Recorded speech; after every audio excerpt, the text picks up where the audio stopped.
एक शाम प्राची टीवी पर सीरियल देख रही होती है। तभी उसकी सास वहां आती है। अरे सीरियल में तो ऐसे मग्न है जैसे आज रात का खाना पड़ोसी आकर बनाएंगे।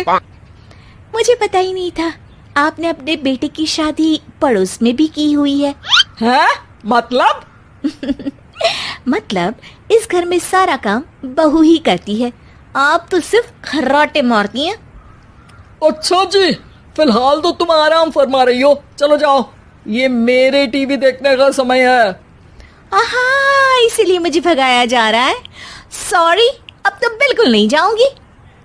प्राची की इस बात पर दोनों सास बहू के बीच टीवी रिमोट के पीछे बच्चों जैसे छीना झपटी शुरू हो जाती है, जिसके बीच श्लोक भी काम से घर वापस आ जाता है।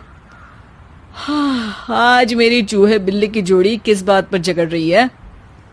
अरे तेरे बीवी मुझे टीवी ही नहीं देखने दे रही। अरे तुम्हारी मम्मी मुझे खाना बनाने के लिए फोर्स कर रही है। अरे वाह, ऐसे बेतुके रीजन पर तो बच्चे भी झगड़ा नहीं करते। अरे मुझे कुछ मत बोल, सब इसने ही शुरू किया है। हाँ हाँ, जैसे आप तो बहुत दूध की धूली है ना। अरे बस, दोनों चुप। प्राची जाओ, खाने की तैयारी करो। और माँ तुम छोड़ो, तुम्हें क्या बोलूं, शांति से अपना सीरियल देखो, मुझे दोबारा लड़ने की आवाज सुनाई नहीं देनी चाहिए। ऐसा बोलकर श्लोक वहां से चला जाता है, जिसके पीछे पीछे प्राची भी कुछ न कुछ बड़बड़ाते हुए रसोई में चली जाती है। हाँ हाँ, सासू जी को तो कुछ बोलेंगे ही नहीं, बस मुझ पर ही हुक्म चलता है, खाना बनाओ, जैसे मैं इनके घर में खाना बनाने के लिए आई हूँ। इसी तरह शाम बीतती है और रात को श्लोक और प्राची की सास खाना खाकर सोने चले जाते हैं, लेकिन प्राची गुस्से में कुछ खाए बिना काम में ही लगी रहती है। इस घर में किसी को घंटा फिक्र नहीं पड़ता, मैं खाऊं या भूखी रहूं। प्राची कुछ देर के लिए रसोई से बाहर जाती है और जैसे ही वापस आती है तो वहां दूध का भरा ग्लास देखकर हैरान रह जाती है। फिक्र पूरी है, बस दिखाना नहीं है। प्राची दूध पीकर सोने चली जाती है और अगली सुबह एक बार फिर सास बहू का कार्टून नेटवर्क स्टार्ट हो जाता है। ये तुमने ही किया है। अरे अजीब जबरदस्ती है, मैं बोल रही हूँ मैंने कुछ नहीं किया। दोनों ने मिलकर पूरे घर को पागल खाना बनाया हुआ है। यहाँ कोई नॉर्मल इंसान तो रह ही नहीं सकता, इसीलिए अब पड़ोसी क्या रिश्तेदार भी घर आने से कतराते हैं। और सुन बेटे, तू भी चंगा, तेरी माँ भी चंगी, तेरी बीवी भी चंगी, रिश्तेदार।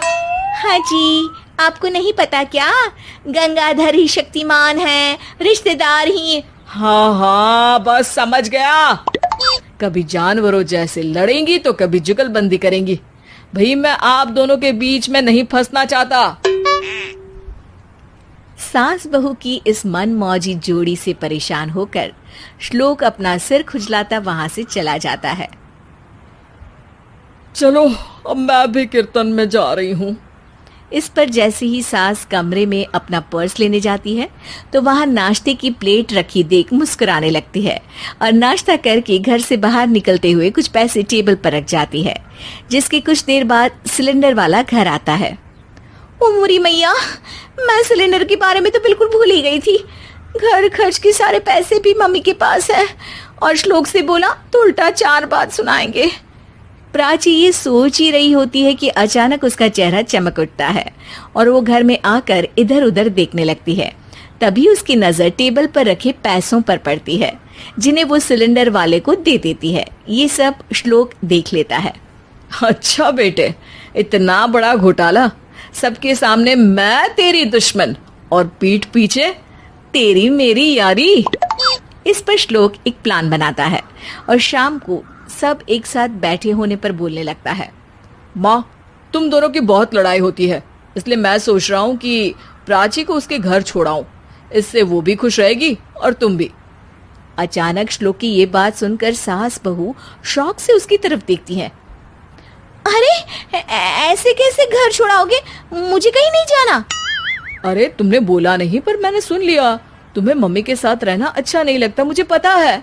अरे वो अरे, जब बहू खुद कुछ काम बोले तो वो तुझे सुनता नहीं, और अब जो इसने बोला ही नहीं वो तू समझ गया।